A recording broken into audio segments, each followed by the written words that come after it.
All right. That was a barn burner of a panel. I want to ask this question. I wrote this one myself, but I saw Bernie Sanders has a bill that says we're going to reduce our work week from 40 weeks to 40 hours to 32 hours. I assume this is so. Well, of course you like it. Everybody's going to like that. And with no drop in wages or benefits. Is that possible? Well, here's what Sean Fain said about it that everyone should listen to. And he said, the people who are making the cars, the people who are making the steel, they're not getting paid the wages that they deserve. It's all going to executives. And so how do we make sure that workers are actually benefiting? If we're going to have AI that automates things and that makes it that you don't have to work as many hours, those gains should be going to workers and not just to executives. What do you think about that? In the age of modern democracies and global challenges, why does America remain captivated by the opulence and tradition of the British royal family? As millions obsess over royal weddings and scandals, voices like Ro Khanna question this fixation, urging a shift in focus to figures who truly shaped the world, heroes like Gandhi, Mandela, and King, who fought for justice and progress. This juxtaposition of fascination and difference raises a poignant question. Should society reimagine its heroes, or does the royal spectacle fulfill a unique and enduring need in the public psyche? In a nation increasingly polarized by red and blue extremes, the silent majority longs for something more, a voice of reason that transcends partisan battles. Bill Maher and his panel grapple with America's deepening divide, lamenting a political landscape where extremes dictate discourse, leaving little room for compromise or truth. As the nation teeters on the edge of dysfunction, they ask a pressing question. Can the center hold, or is the American political spectrum doomed to the relentless swings of ideological partisanship? Eric, do you think Clarence Thomas should have faced harsher consequences for accepting gifts from wealthy Republican donors? Has the integrity of the court been compromised? I think the integrity of the court certainly comes into question based on the conduct that we know he engaged in. There needs to be an ethics standard for an ethics conduct, a rule of conduct for the Supreme Court that does not. Is he unique in that? No. Well, we know Justice Alito also took trips. We know that former Justice Scalia died while he was on one of those trips.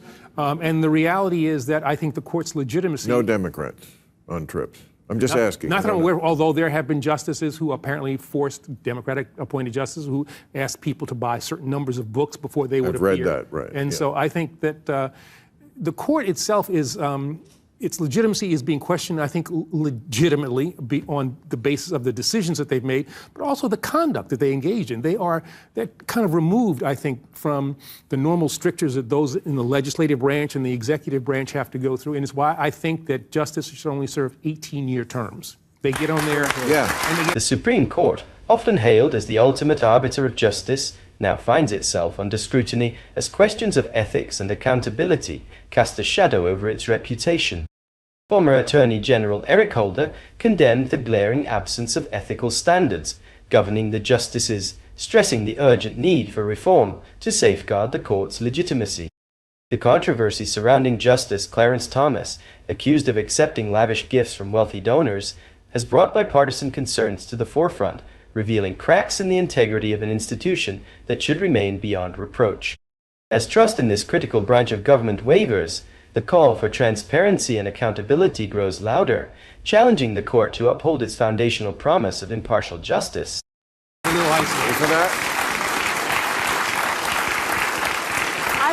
Well, I'm definitely for ethics rules. I think those are good things. But, I mean, I'm looking at Senator Menendez. I mean, the guy had gold bars and cash in his mattresses or whatever and is being indicted multiple times. And his ass ought to be out of the Senate right now. It ought to be out. Thank you for saying that. I said it as soon as the indictment came in.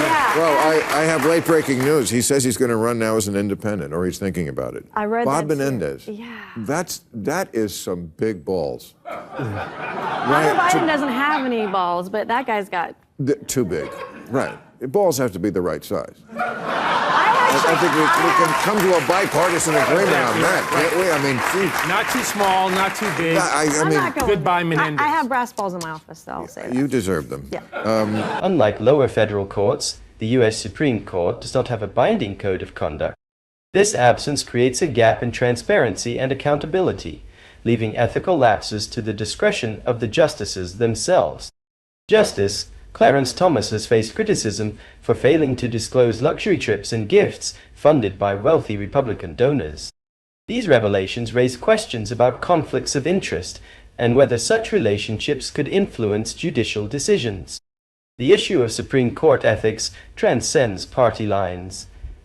While Thomas' actions have received significant attention, discussions also noted that ethical lapses are not unique to any one justice or ideological leaning. Critics, including Eric Holder, argue that these controversies threaten the Supreme Court's legitimacy, an institution whose power relies heavily on public trust. Without reforms, the perception of judicial impartiality may be eroded, undermining the court's role as a neutral arbiter of justice. This controversy reflects larger systemic issues in U.S. governance. Questions about judicial ethics intersect with public concerns about the influence of money in politics, partisan polarization, and the integrity of democratic institutions. Where does the panel think Kate Middleton is? What explains the public fascination with the royal family? Why do we care? I don't. I don't know what's going on. My grandfather was with Gandhi fighting for the independence of India from the British. Yeah. Actually with Gandhi? 4 years in jail. Wow. 4 years in jail. Wow. So I don't get the obsession with the royal family. Right. On a personal basis, I don't get it. We're not following it on TikTok. We'll say that. We're not following the news on TikTok. Right. You think we should care more about Gandhi? I think we should care more about Gandhi and King and Right. the people, Mandela, people who inspired this world for better. What did the panel think of RFK Jr. announcing he has picked a running mate? Oh, he did? I didn't hear. I heard he was talking about Aaron Rodgers.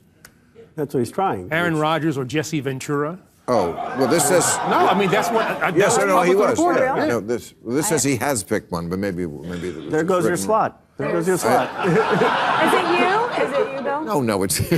Why would it be me? Because you're kind of independent. You know, people can't guess your politics. I think people know my politics if they watch the show every week. I don't think I'm that crazy.